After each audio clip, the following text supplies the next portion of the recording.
કેમ છો મિત્રો? લાસ્ટ લેક્ચરમાં અર્થશાસ્ત્રના બીજા ચેપ્ટરની આપણે શરૂઆત કરી, વૃદ્ધિ અને વિકાસના નિર્દેશકો, અને એમાં બે ખ્યાલો સાથે આ શરૂઆત ચેપ્ટરની થયેલી છે, એક વૃદ્ધિ અને બીજું વિકાસ. એમાં આપણે પહેલા પીરિયડની અંદર આર્થિક વૃદ્ધિનો ખ્યાલ જણાવી તેની મર્યાદાઓનો અભ્યાસ કર્યો. ત્યાર પછીનો બીજો પ્રશ્ન છે આર્થિક વિકાસનો ખ્યાલ જણાવી. ત્યાર પછીનો બીજો પ્રશ્ન છે આર્થિક વિકાસનો ખ્યાલ જણાવી તેની મર્યાદાઓ. મિત્રો, આ બે બાબતો તમને આવડી જશે, આર્થિક વૃદ્ધિ અને આર્થિક વિકાસ. એટલે આપોઆપ એની સાથે જોડાયેલો તફાવત, આર્થિક વૃદ્ધિ અને આર્થિક વિકાસ વચ્ચેનો તફાવત. ત્યાર પછી તમને આર્થિક વૃદ્ધિની ટૂંક નોંધ પૂછાય, આર્થિક વિકાસની ટૂંક નોંધ પૂછાય. ત્યાર પછી આર્થિક વિકાસના લક્ષણો પણ આની અંદર આવે છે. એટલે આ બધી બાબતો ધીમે ધીમે એકદમ સ્પષ્ટ થશે, અને એટલે બંને બાબતો ખૂબ મહત્વની છે, આર્થિક વૃદ્ધિનો ખ્યાલ અને આર્થિક વિકાસનો.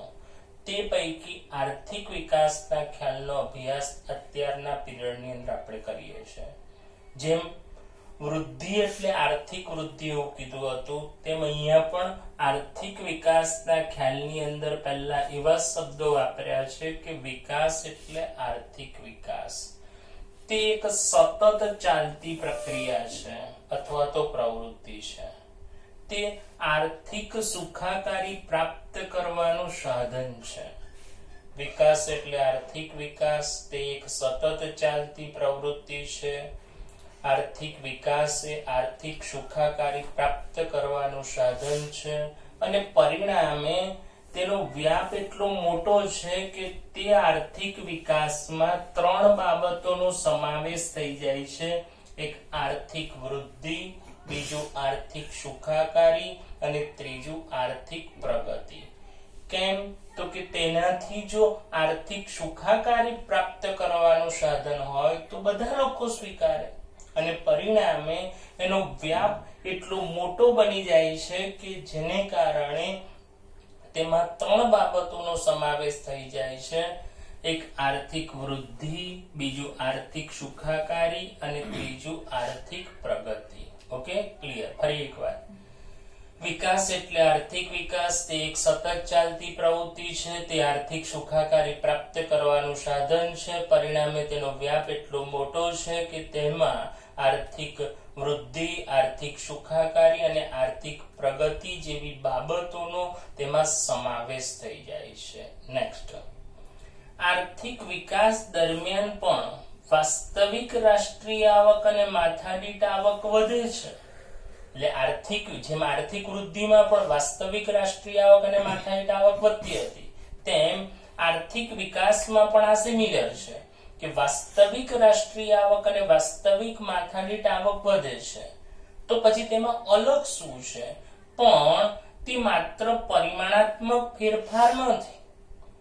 એટલે કે તે માત્ર આવકનો જ વધારો નહીં, પરંતુ તેની સાથે સાથે કેટલાક તેમાં ગુણાત્મક ફેરફારો થાય છે. શેમાં? આર્થિક વિકાસ દરમિયાન. એટલે આર્થિક વિકાસમાં આર્થિક વૃદ્ધિ કરતા શું વિશેષ છે? તો પહેલી બાબત, તે માત્ર પરિમાણાત્મક ફેરફાર નથી, તે કેટલાક ગુણાત્મક ફેરફારો થાય છે. બીજી બાબત, તેથી વિકાસ એ વૃદ્ધિ કરતા વિશેષ છે. કેમ? તો કે તેમાં પરિમાણાત્મક ઉપરાંત ગુણાત્મક બાબતોના પરિવર્તનોને પણ ધ્યાનમાં લેવામાં આવે છે. પરિણામે વિકાસનો ખ્યાલ એ વૃદ્ધિ કરતા વિશેષ છે. અને ત્રીજી બાબત, તે બહુમુખી પ્રક્રિયા છે. આર્થિક વિકાસ એ કેવી પ્રક્રિયા છે? બહુમુખી પ્રક્રિયા છે, જેમાં દેશનું આર્થિક અને સામાજિક માળખું બદલાય છે.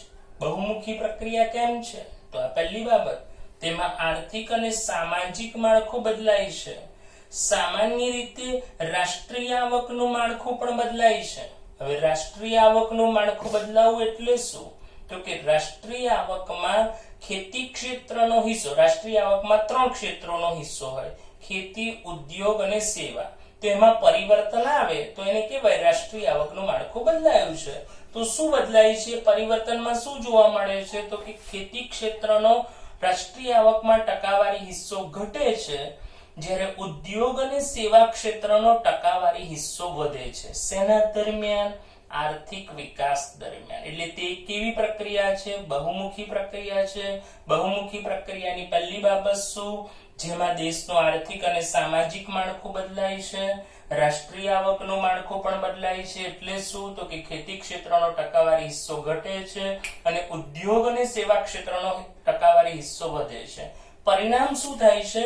તો કે ખેતી ક્ષેત્રમાં રોકાયેલા જે પ્રચ્છન્ન બેકારો છે, એવા પ્રચ્છન્ન બેકારી ધરાવતા શ્રમિકોને અન્ય ક્ષેત્રોમાં એટલે ઉદ્યોગ અને સેવા ક્ષેત્રોમાં શું મળે છે આર્થિક વિકાસ દરમિયાન? તો કે રોજગારી મળે છે. કેમ? તો કે માળખું બદલાયું છે કે ઉદ્યોગ અને સેવા ક્ષેત્રનો હિસ્સો વધ્યો છે. ઉદ્યોગ અને સેવા ક્ષેત્રનો હિસ્સો વધે એટલે એનો વિકાસ થયો કહેવાય. પરિણામે તેમાં લોકોને રોજગારી મળશે. એટલે કયા ક્ષેત્રમાં રોકાયેલા? તો કે ખેતી ક્ષેત્રમાં જે પ્રચ્છન્ન બેકારી ધરાવતા જે શ્રમિકો છે, જે આમ જ છે, વધારાના છે, જેની જરૂર નથી, તેવા લોકોને બીજા અન્ય ક્ષેત્રોમાં શું મળે છે? રોજગારી મળે છે. અને ત્રીજી બાબત, આધુનિક ટેકનોલોજી અમલમાં આવે છે. આર્થિક વિકાસની બહુમુખી પ્રક્રિયા છે, એના જુદા જુદા મુદ્દા છે, જેમાં દેશનું આર્થિક અને સામાજિક માળખું બદલાય છે, રાષ્ટ્રીય આવકનું માળખું બદલાય છે, આધુનિક ટેકનોલોજી અમલમાં આવે છે, પરિણામે સમય અને ખર્ચ બચે છે.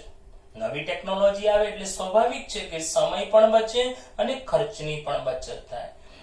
નવા બિયારણો શોધાય છે. જો આ બધા પરિવર્તનો છે, સેના દરમિયાન? આર્થિક વિકાસ દરમિયાન નવા બિયારણો શોધાય છે. પરિણામે ઉત્પાદન અને વહેંચણીનું એક સંસ્થાકીય માળખું બદલાય છે. એટલે દેશમાં ઉત્પાદન પણ વધે છે. જે ઉત્પાદન ઓછું હતું, વહેંચણીનું પણ માળખું બદલાય છે. એટલે લોકોને જે આવક નહોતી મળતી, જે નહોતી પહોંચતી, તે પહોંચતી થાય છે. એટલે ઉત્પાદન અને વહેંચણીનું એક સંસ્થાકીય માળખું બદલાય છે આ બધા પરિવર્તનોને કારણે. અને એને કારણે, આ બધા માળખાકીય પરિવર્તનોને કારણે દેશમાંથી ગરીબી, બેકારી અને અસમાનતા ઘટે છે. આ બધા આર્થિક વિકાસના એક વિશેષ પરિણામો છે. ફરી એકવાર, આર્થિક વિકાસ દરમિયાન પણ વાસ્તવિક રાષ્ટ્રીય આવક અને માથાદીઠ આવક વધે છે. તો અલગ શું? તો આર્થિક વિકાસમાં તે માત્ર પરિમાણાત્મક ફેરફાર નથી, તે ગુણાત્મક ફેરફાર દર્શાવે છે. બીજી બાબત, તેથી તે વિકાસ કરતા વૃદ્ધિ, વિકાસનો ખ્યાલ એ વૃદ્ધિ કરતા વિશેષ છે. તે કેવી પ્રક્રિયા છે? બહુમુખી પ્રક્રિયા છે. એટલે શું? જેમાં દેશનો આર્થિક અને સામાજિક માળખું બદલાય છે. સામાન્ય રીતે રાષ્ટ્રીય આવકનું માળખું પણ બદલાય છે. એટલે તેમાં શું બદલ આવે છે? તો કે ખેતી ક્ષેત્રનો રાષ્ટ્રીય આવકમાં ટકાવારી હિસ્સો ઘટે છે, જ્યારે ઉદ્યોગ અને સેવા ક્ષેત્રનો ટકાવારી હિસ્સો વધે છે. પરિણામે જો ઉદ્યોગ અને સેવા ક્ષેત્રની પ્રગતિ થાય તો આપોઆપ ખેતી ક્ષેત્રમાં રોકાયેલા જે પ્રચ્છન્ન બેકારી ધરાવતા શ્રમિકો છે, તેઓને રોજગારી મળે છે.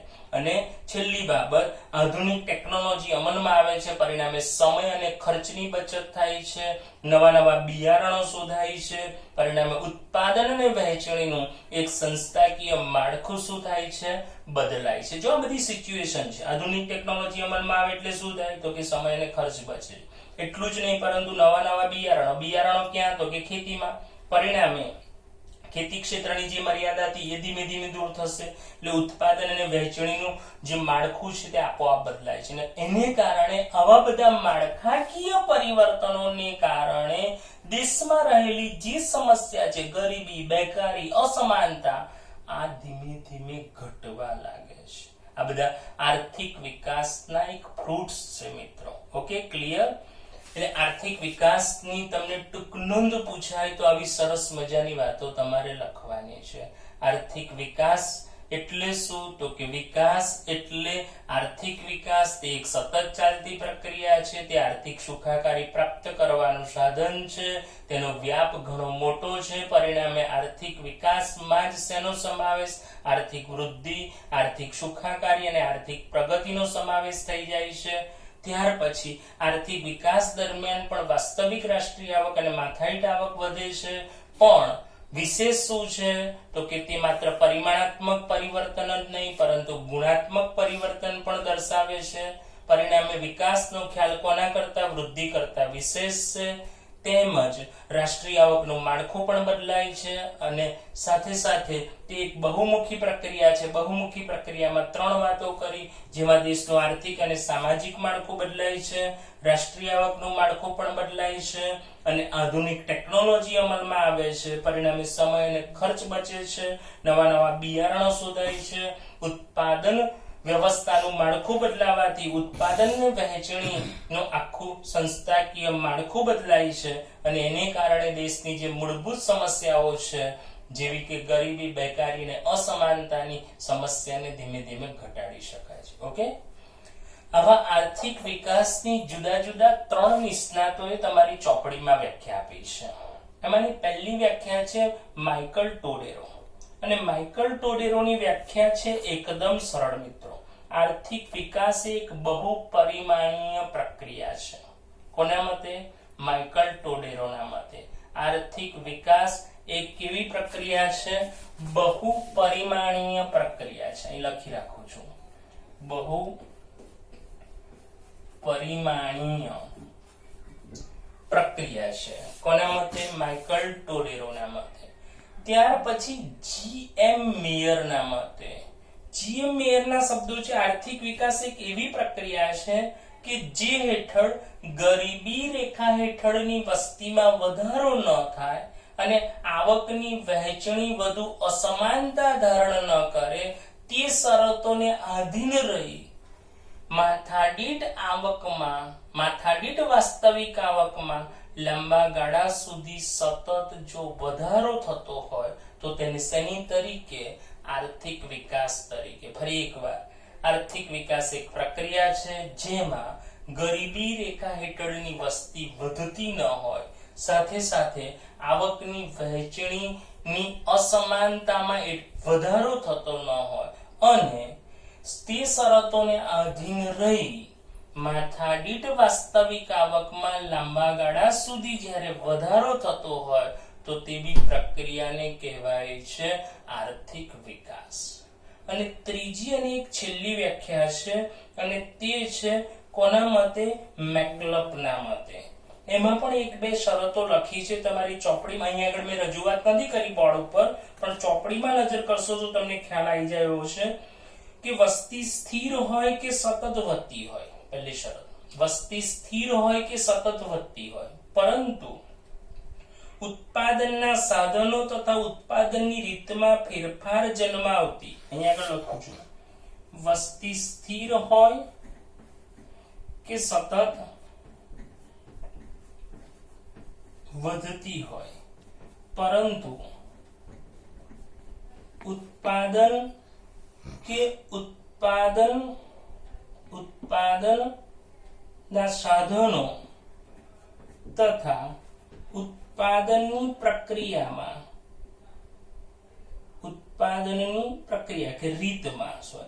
ઉત્પાદનની રીતમાં ફેરફાર જન્માવતી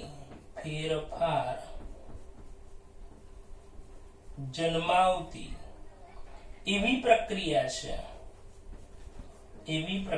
છે કે જેને લીધે માથાદીઠ આવકમાં સતત વધારો થતો હોય। બે બાબતો, માથાદીઠ આવકમાં સતત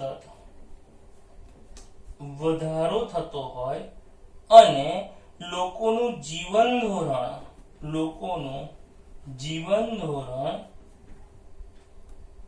ઊંચું જતું હોય, ચોપડીમાં છે જ બેઠા શબ્દો, ઊંચું જતું હોય તો તે દેશનો આર્થિક વિકાસ થઈ રહ્યો છે તેમ કહી શકાય। ફરી એકવાર, વસ્તી સ્થિર હોય કે સતત વધતી જતી હોય પરંતુ ઉત્પાદનના સાધનો અને ઉત્પાદનની રીતમાં ફેરફાર જન્માવતી, એટલે એમાં એવો ફેરફાર થાય કે જેનાથી માથાદીઠ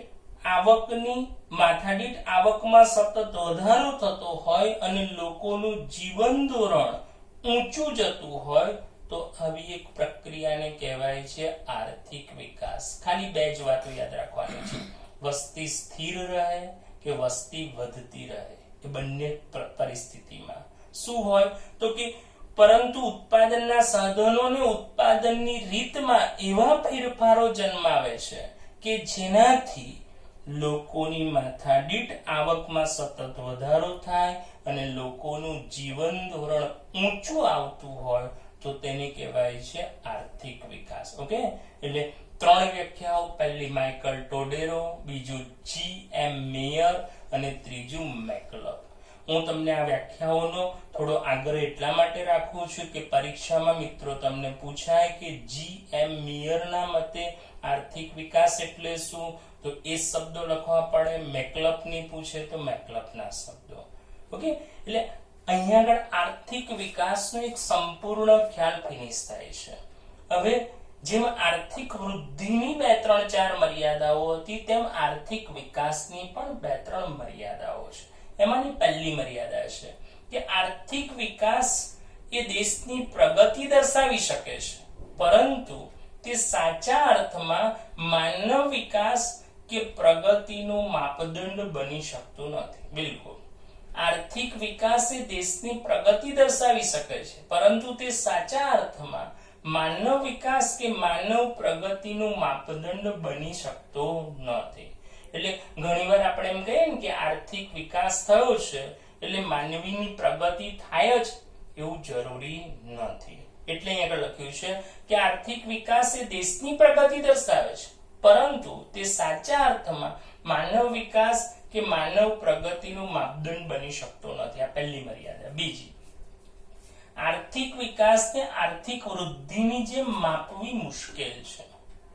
આર્થિક વિકાસને આર્થિક વૃદ્ધિની જેમ માપવી મુશ્કેલ છે, કારણ કે શું, આર્થિક વૃદ્ધિમાં તો માત્ર ઉત્પાદનના વધારા સાથે સંબંધ છે, પરિમાણાત્મક છે, પરંતુ આર્થિક વિકાસની અંદર તો સામાજિક માળખામાં પણ પરિવર્તન આવે છે, જેને માપવું, ગુણાત્મક બાબતોને માપવી, આત્મવિશ્વાસ કેટલો વધ્યો, મહેનતની વૃત્તિ કેટલી વધી, આ માપી શકાતો નથી. એટલે લખ્યું છે કે આર્થિક વિકાસને કોની જેમ, આર્થિક વૃદ્ધિની જેમ માપવી મુશ્કેલ છે, કારણ કે તેમાં સામાજિક માળખામાં પણ શું આવે છે, પરિવર્તન આવે છે. ઓકે, ત્યાર પછી ત્રીજી બાબત છે, આર્થિક વિકાસ થાય તો પ્રજાનું જીવન ધોરણ ઊંચું આવે.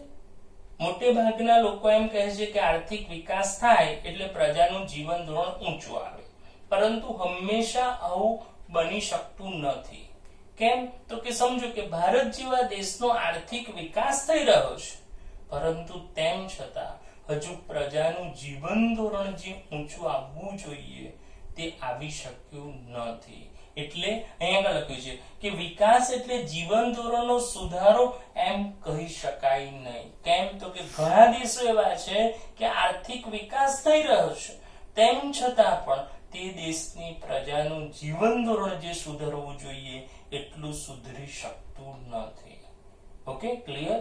એટલે 3 મર્યાદાઓ. પહેલું, માનવ વિકાસની પ્રગતિનું માપદંડ બની શકતું નથી. બીજું, આર્થિક વિકાસની જેમ આર્થિક વૃદ્ધિની જેમ આર્થિક વિકાસને માપી શકાતું નથી, તો માપવું મુશ્કેલ છે. આર્થિક વિકાસ થાય એટલે પ્રજાનું જીવન ધોરણ ઊંચું આવે જ, તેમ કહેવું એટલું શક્ય નથી. એટલે અહીંયા લખ્યું છે કે વિકાસ એટલે જીવન ધોરણનો સુધારો એમ કહી શકાય નહીં. ઓકે, એટલે અહીંયા તમારા આર્થિક વિકાસનો ખ્યાલ સંપૂર્ણ થાય છે. આર્થિક વૃદ્ધિ જેટલું મહત્વનું હતું એટલું જ મહત્વનો આર્થિક વિકાસનો ખ્યાલ પણ છે. ખૂબ સરસ રીતના એકદમ શાંતિથી ચાલ્યું છે. તેમ છતાં અભ્યાસ કર્યા પછી ચોપડીને સાથે રાખવાની અને પછી ખ્યાલ ના આવે તો પૂછવાની છૂટ છે મિત્રો. Okay, clear? આ વાતોને મેં એક નોટ સ્વરૂપે પણ બનાવેલી છે. એવું હશે તો વોટ્સઅપ ઉપર હું તમને આ જે ચલવેલું છે એની નોટ્સનું પેજ પણ ફોટો પાડીને મોકલીશ. Okay, C you on next.